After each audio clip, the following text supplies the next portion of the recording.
Hi, I'm Julia Feinberg. I will tell you a bit about the characters that I played.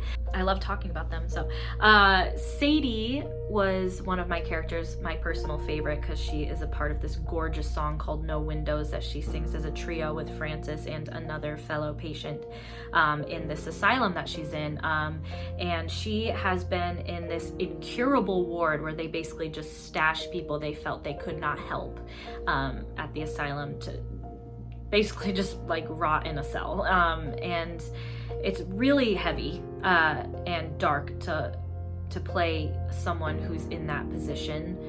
But what is so beautiful about this character is the hope that she holds on to.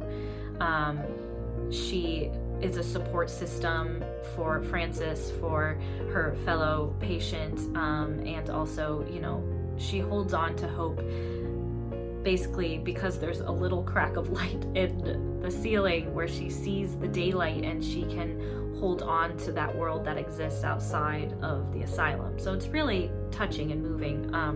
I also played Nurse Teresa, who is a nurse at this asylum where she's inflicting all kinds of horrible practices.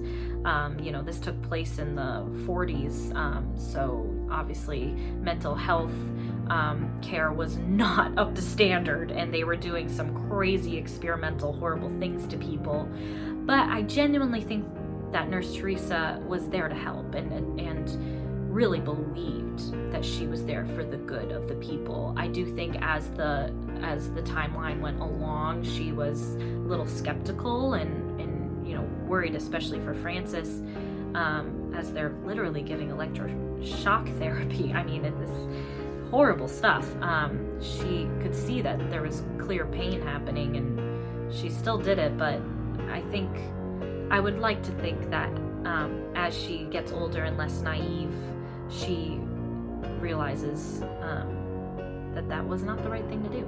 And then also another character was Les. She is the secretary to the head of Paramount, Zucker, and it was a very high position to have at that time. So kudos to her. I mean, she clearly is smart and strong and knows her way around the industry, but kind of has to pretend to go along with what Zucker's saying, but she has these little like manipulation tactics to lead him in the right direction. So he'll think it's his great big idea when really it was hers. She could rule the world if she wanted to, okay? So anyway, and yeah, she was a blast to play. Definitely the comedic relief, so I could, you know, be a bit goofy and fun. So that was great.